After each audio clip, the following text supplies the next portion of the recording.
name is Andy, and this is the most magical podcast on earth. When I'm not on holiday at Walt Disney World, I'm planning a holiday to Disney. And when I'm not planning a holiday to Disney, I'm talking about Disney, with other UK fans like me who make the trip to Orlando and the House of the Mouse. So whether you're a parks professional or a Florida first-timer, this is the podcast for you.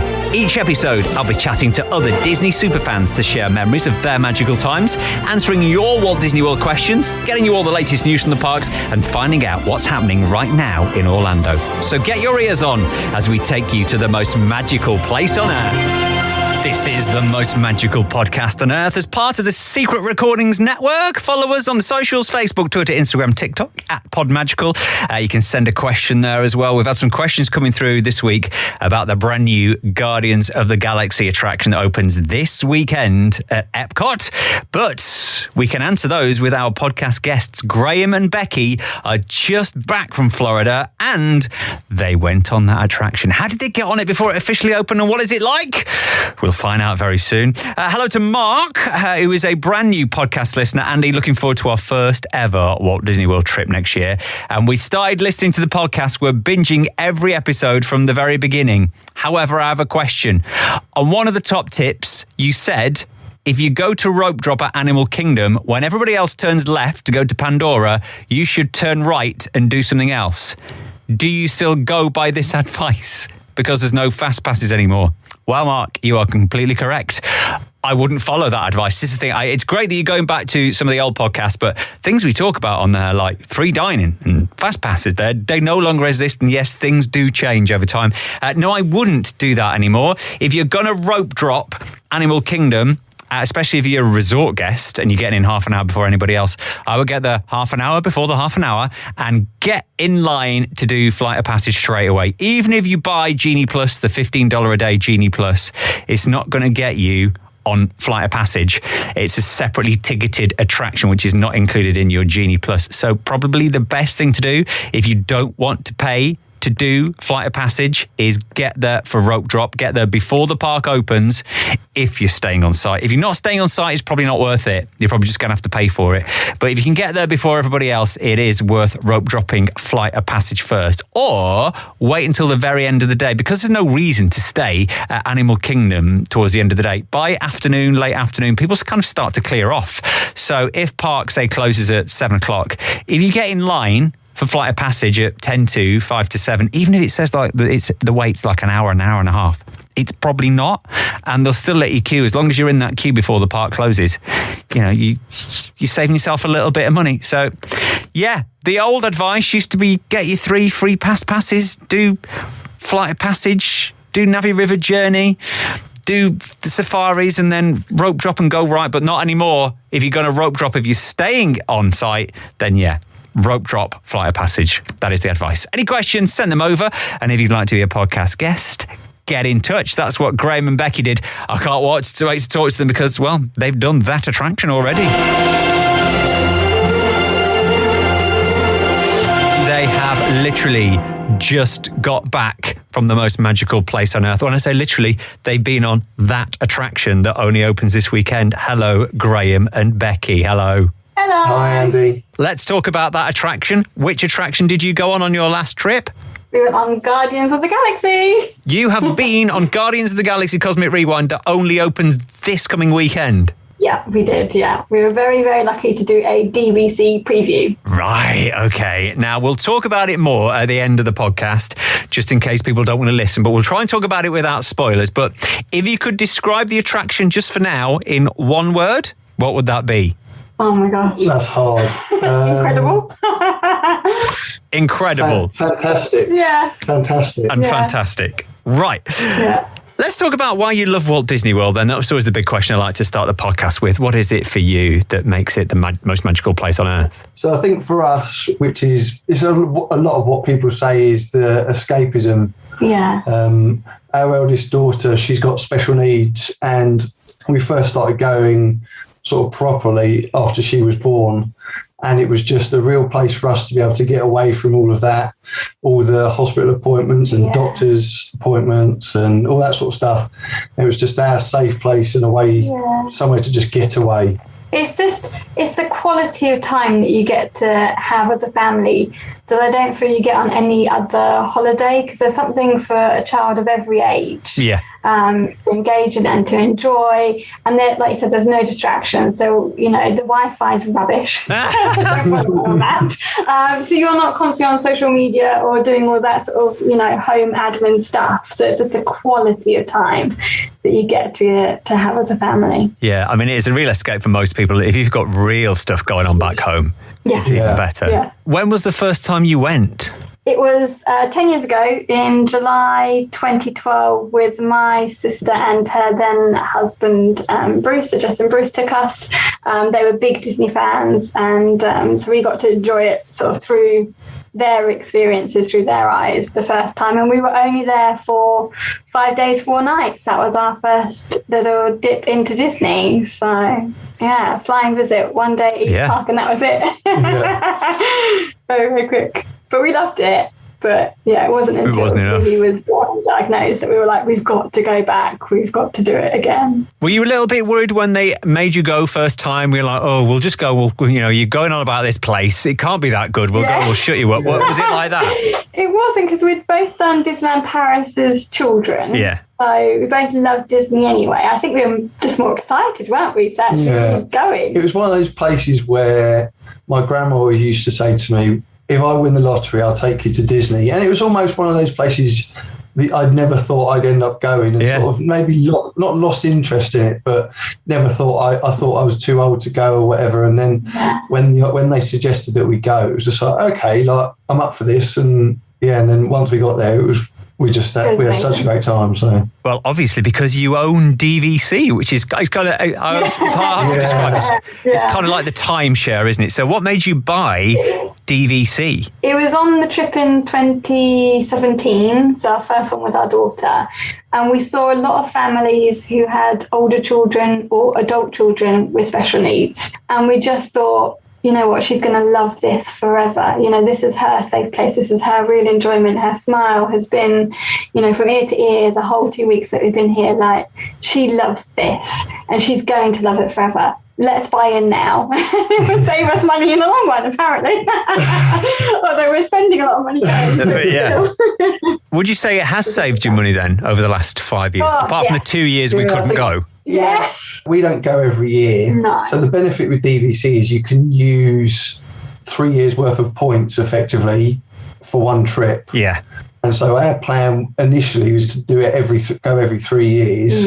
I think that's going to change to every other year. Yeah. Because we always talk about buying more points. Yeah. But sort of if you look at inflation and the way it's going and how expensive accommodation is becoming to stay on site specifically, because I think that's the way we want to do it, is to stay on site. It seemed a bit of a no-brainer. If we're going to go for a long period of time, it seems a sensible decision. Yeah, because once you've bought in, if you buy direct from Disney, that's like a 50-year contract, isn't it? And once that's yours, that's yours, apart from the annual dues. You've kind of, like you say, you've beaten inflation.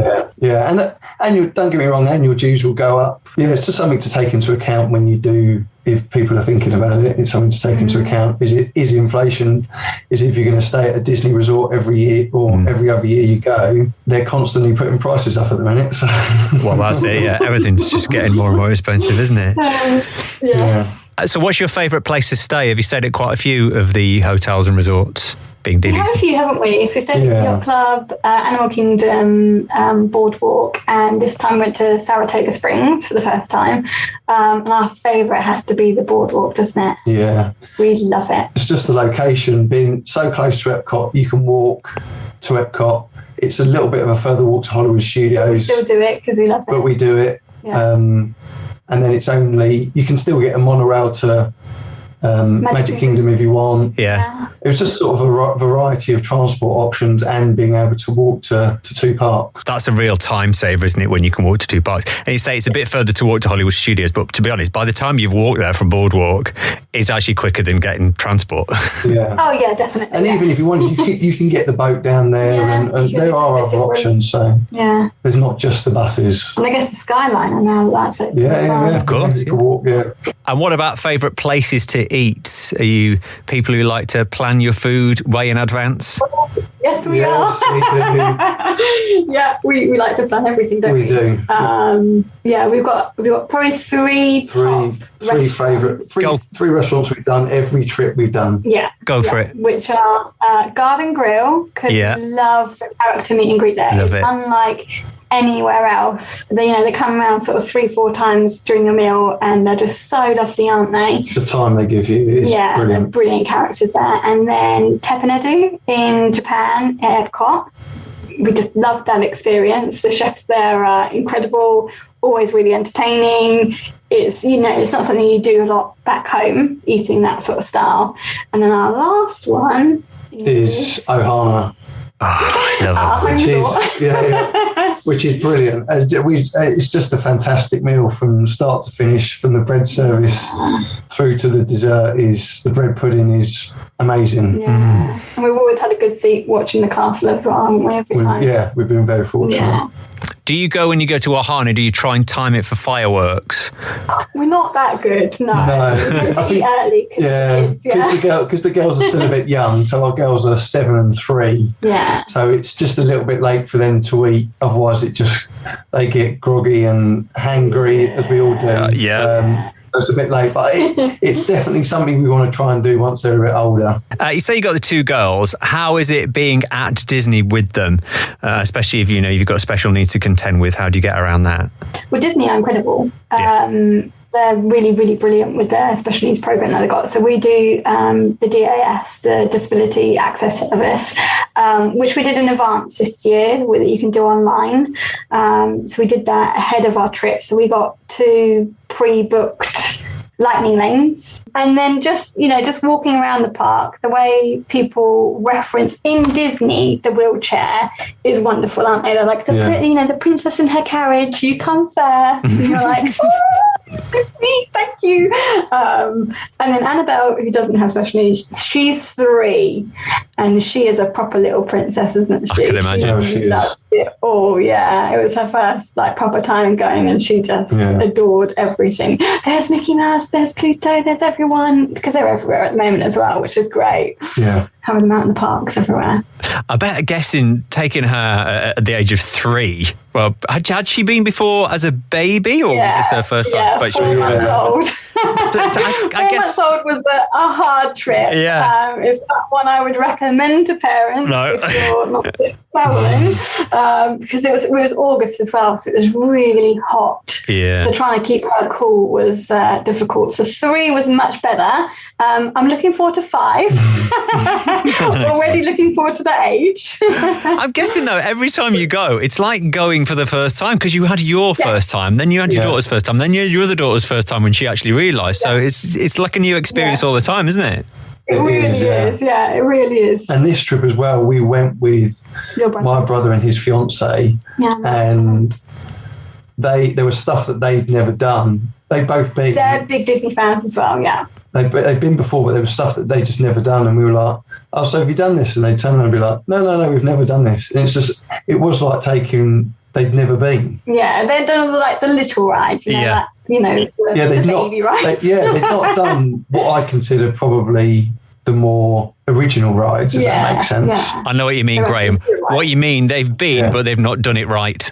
Until they've been with you. That is exactly what I mean. I know what you mean. I'm the same as well. You've not done it right. You've not done it right. You've got to go back.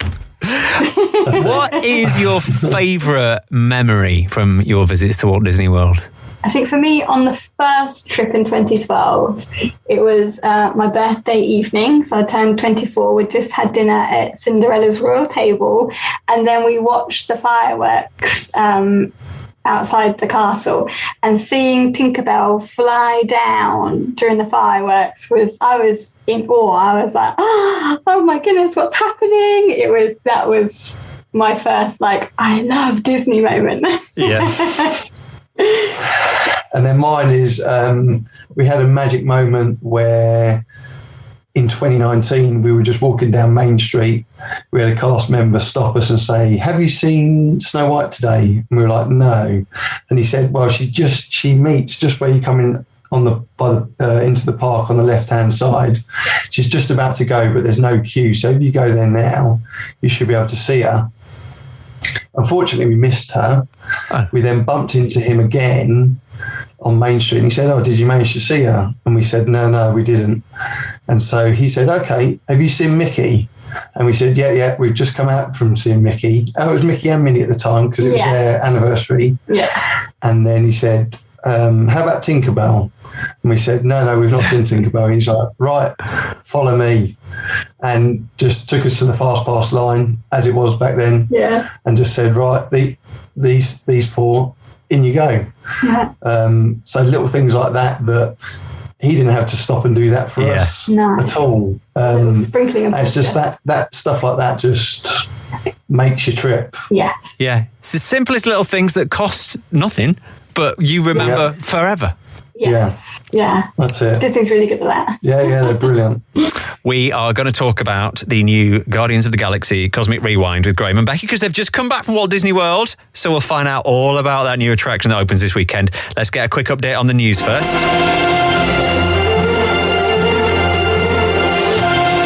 Quick news update. I'm not going to go into details of the brand new Guardians attraction because we're going to talk about that in a moment. And at the end of the podcast, I'll give you the details of how you can get on it. But I think the real big news this week is that the Nutella fresh fruit waffle is going to be available all day at Sleepy Hollow in the Magic Kingdom. I mean, previously it's only been available for breakfast.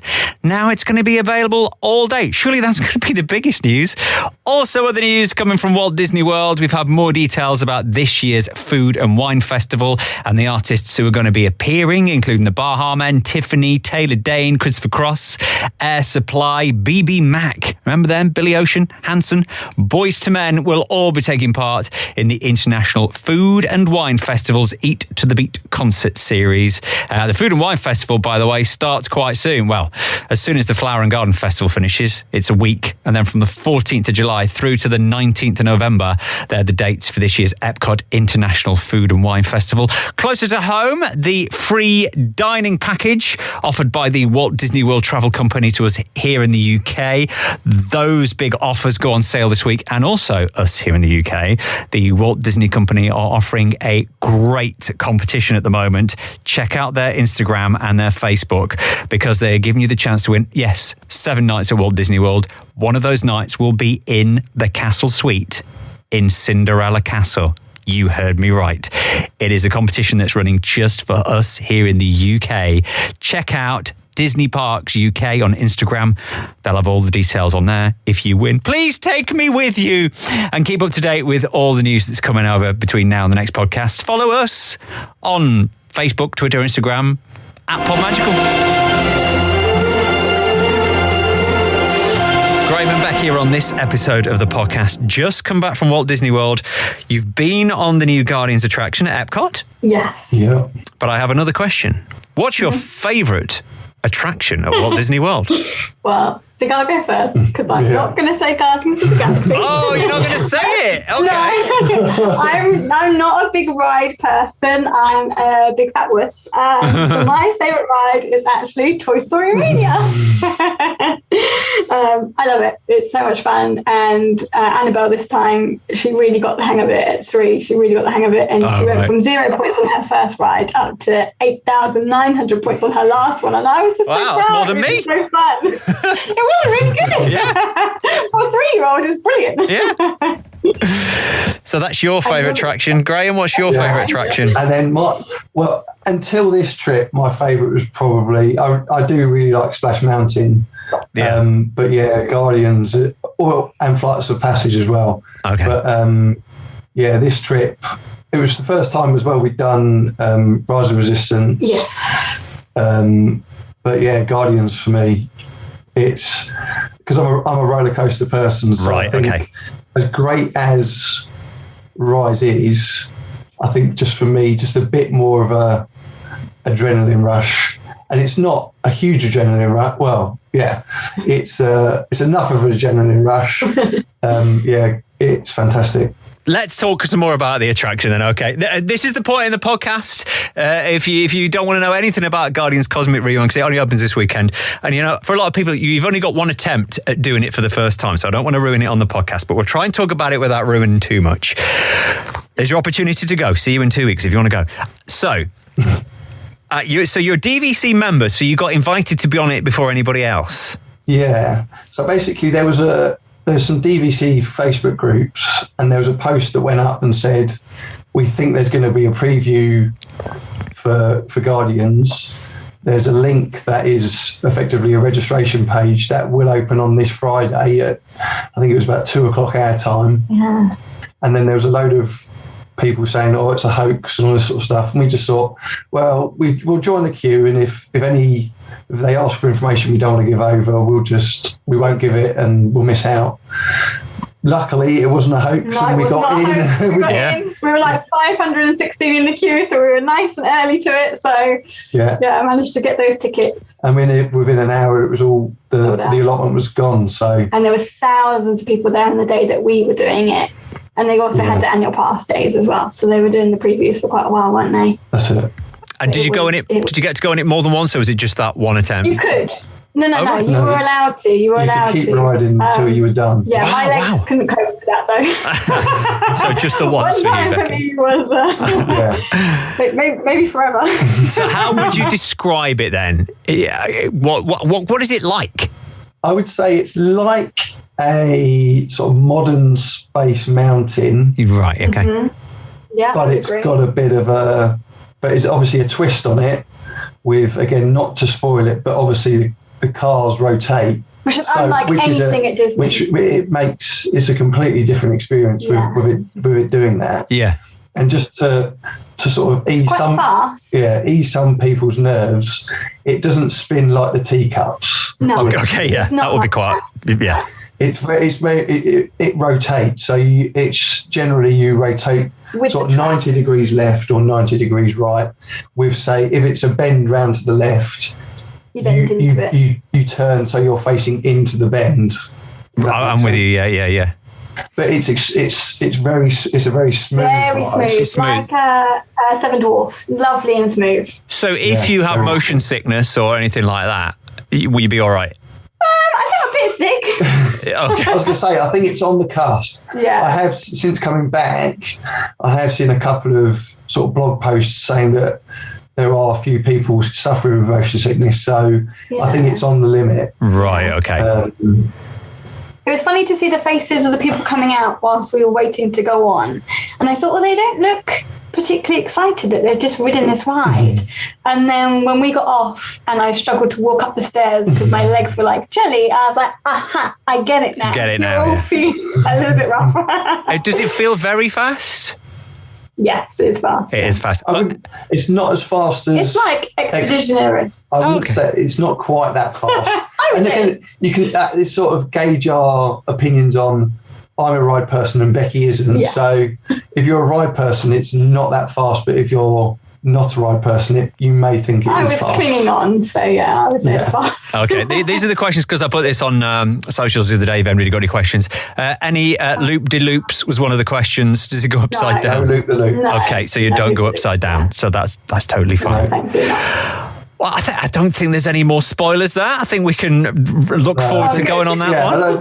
We won't say too much. There is something at the beginning that, obviously, if you don't do anything, there is a surprise at the beginning, something unexpected at the beginning. But I won't say what it is, but something different. Okay. The ride starts off really well, doesn't it? Yeah.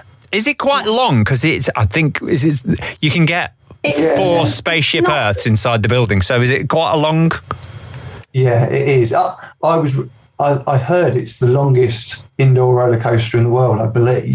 Yeah, something like that. True. The longest track, yeah. But it's not, you're off within minutes. Really. Obviously, it is a roller coaster ride, but the build-up is a bit like, like Flights of Passage, where you get like that whole story before you even get on the ride. And so even it's a nice experience. It's not quite a rise experience, but again, sort of the experience to getting on it is phenomenal. Again, phenomenal. Right. Yeah, really good. Yeah. Okay. And you prefer it to Rise of the Resistance, and you'd not doing that before either?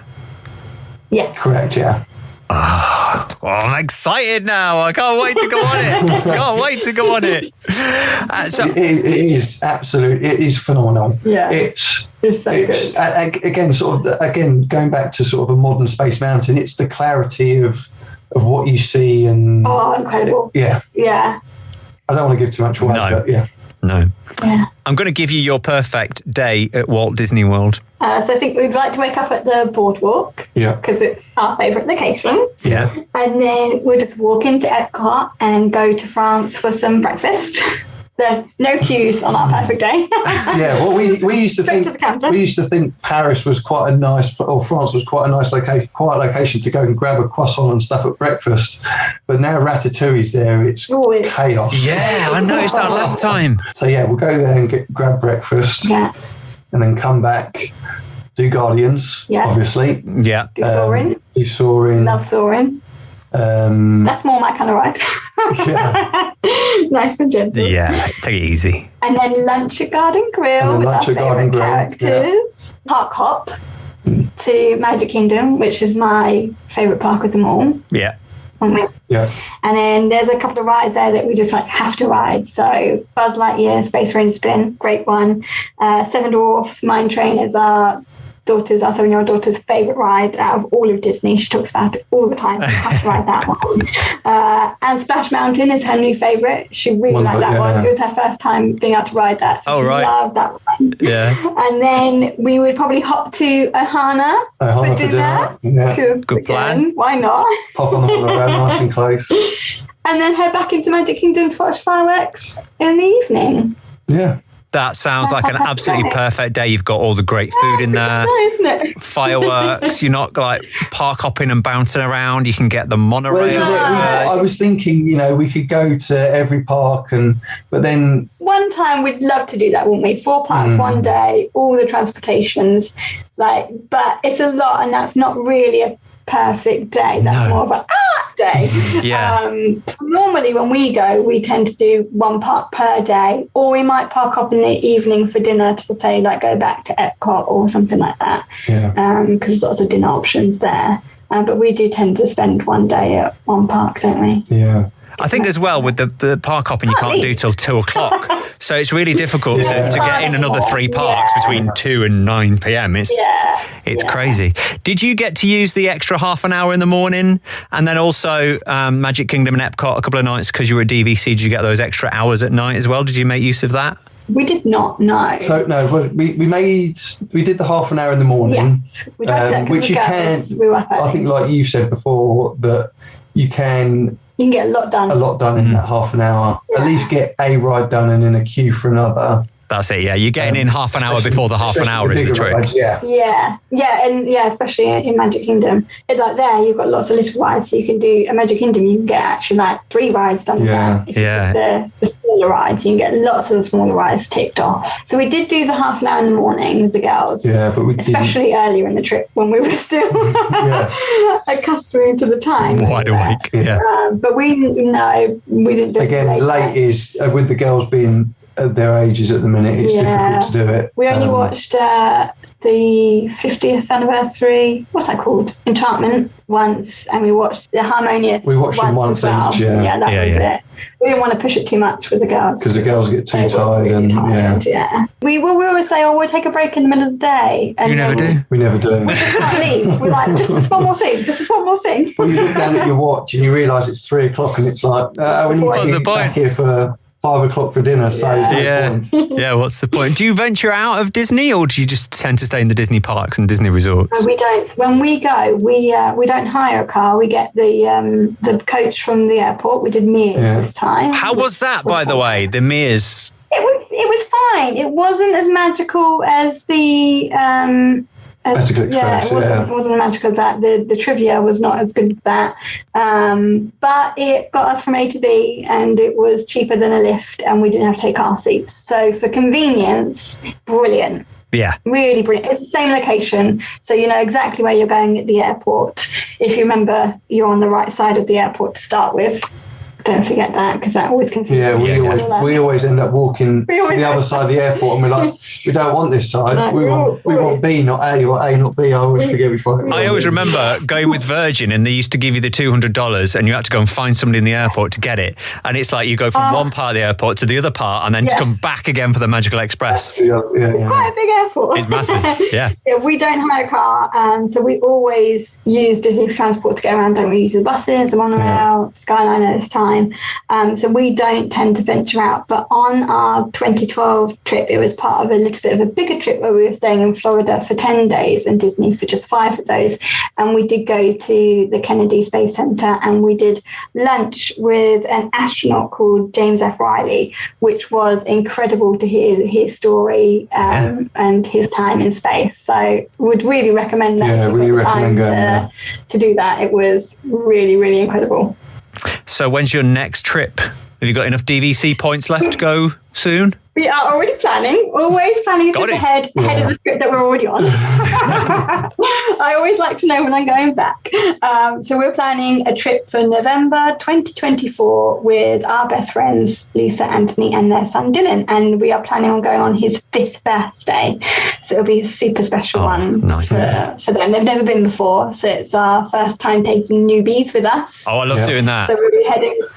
So it'll be another first trip for a lot of people. Yeah. So we'll do another first trip again. And meanwhile, you've probably got a mountain of washing to get through now then. Yeah. Unfortunately. Back to reality. Back to work. Reality. Lovely chatting to you. Thanks for telling us all about Guardians of the Galaxy. I can't wait to go on it myself now. It's still a big surprise. So we kept it a secret. Graham and Becki, have a magical day. Thank you, Cheers, Andy. Fancy joining me on the podcast? Just drop me a message. Facebook, Twitter, Instagram, TikTok at Podmagical. If you're going over to Walt Disney World soon, please do tag me in your pictures, especially on your Instagram stories.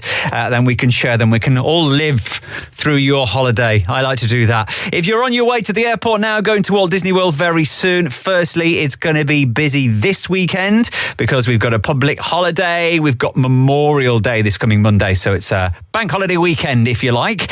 And you've also got the opening of, we've just been talking about it, the Guardians of the Galaxy attraction finally opens this weekend at Epcot. If you are going to be there, well, you've got a few ways to get on it. Firstly, they are going to put it on Lightning Lane, so you can buy it at 7 o'clock in the morning. You can pay your way onto the attraction. Remember, you're going to need your park pass for Epcot to be in the park to make sure you can get on it. And also as well, there will be a virtual queue. Again, the virtual queue system, 7 o'clock every morning, that opens. You will need your park pass for Epcot and you'll need to be on it the second they come available. Your second chance will be 1 o'clock. You need to be in Epcot to get on that one. And also on a Monday, if you're staying at one of the deluxe resorts, you've got a special after hours event and there'll be another virtual queue just for that day. You need to be staying in a deluxe resort and you need to get on that one at 6 o'clock. I think that's Mondays they do. So good luck if you're trying to go and get on the new Guardians attraction at Epcot. By the sounds of it, definitely sounds worth it. Let us know what it was like as well. Other things going on, you've still got the Flower and Garden Festival. The weather, by the way, very hot, very humid with those thunderstorms every afternoon. And the top tip for this episode is actually about those thunderstorms. Get the AccuWeather app. It's the free app. Jump on the Wi-Fi at Walt Disney World and follow the thunder clouds. Make sure you know how the AccuWeather app works. It's probably one of the best ones, because some of the outdoor attractions, so Test Track and Slinky Dog, they're going to close down. As soon as they see any kind of thunderstorms on the way, those rides are going to close down. But as soon as those thunderstorms are gone, they'll reopen those attractions. So if you're near them and you time it right, you could be on the likes of Slinky Dog or Test Track with hardly any queue, because people are not going to stand around in the rain knowing that the attraction is going to be down. But as soon as that attraction comes up, people are going to head towards it. So if you're near, if you're lurking around Slinky Dog when those thunder clouds have gone and you've got your AccuWeather app going, well, there's no thunderstorms coming back, get on it. Top tip for this episode, know when the thunderstorms are coming and going. Don't go back to the hotel, it's not worth it. They're only looking around for an hour, aren't they? If you'd like to be a podcast guest, if you've got any top tips, or if you just want to send any questions over, Facebook, Twitter, Instagram, Podmagical is where we are. Give us a like, give us a follow. If you could give us 5 stars on Apple Podcasts and Spotify, that would be great. Make sure you subscribe to the podcast as well, because we've got brand new episodes, new guests, new tips, all the latest news every other Friday. And until the next episode, please stand clear of the doors.